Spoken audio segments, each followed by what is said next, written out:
একটি সরকারি বাস যে পরিষেবা আগামী কাল থেকে চালু হবে। আজকে ট্রায়াল রান হচ্ছে একটা, আজকে সকালেও এই বাস আমাদের অফিস স্টাফদের নিয়ে এসছে। এটা আমাদের একটা দীর্ঘদিনের একটা বাসে যাতায়াত করতে পারে, মানে গভর্নমেন্ট স্টাফ তো যাবেই, পাশাপাশি পাবলিক টিচার্স সবার জন্য এই বাসটি ওপেন আছে। দক্ষিণ দিনাজপুর জেলার প্রত্যন্ত এলাকা কুমারগঞ্জ থেকে বালুরঘাট সরকারি বাস চলাচলের শুভ সূচনা হলো এদিন।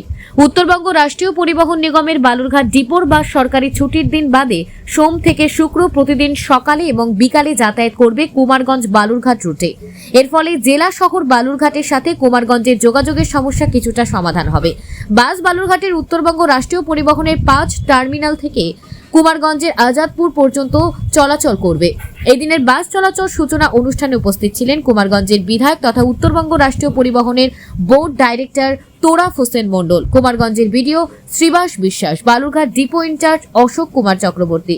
অনুষ্ঠানে উপস্থিত অতিথিরা সবুজ পতাকা নেড়ে বাস চলাচলের শুভ সূচনা করেন। নিজস্ব প্রতিনিধি বঙ্গের বার্তা। আজকে দেখলাম একটা বালুরঘাট ডিপোর এনবিএসটিসি একটা উদ্বোধন হলো, কি জন্য, হঠাৎ, কেন, কি ব্যাপারে একটু যদি বলতেন। আমাদের কুমারগঞ্জবাসীর দীর্ঘদিনের দাবি ছিল এটা। তাছাড়া আমাদের কলেজ, স্কুল কলেজের ছাত্রছাত্রীদের দাবি ছিল, শিক্ষক মহোদয় মশাইদের দাবি ছিল, আমাদের ব্লক স্টাফের দাবি ছিল, পঞ্চায়েত স্টাফদের দাবি ছিল। সেদিকে লক্ষ্য করে আমি বিধানসভায় এটাকে প্রস্তাব আকারে এনেছিলাম। বিধানসভা থেকে আমাদের পরিবহন মন্ত্রী এটাকে পাশ করে দিয়েছে। পাশ করে দিয়ে আমাদের ওখান থেকে মেসেজ আমাদের সরাসরি বালুরঘাট ডিপো ডিআই সাহেবের কাছে আসে। সেটা আমরা সবাই সেটাকে অনুমোদন দিয়ে আজকে আমাদের ধারাবাহিকভাবে আমাদের আজকের সেই বাসের শুভ সূচনা হলো।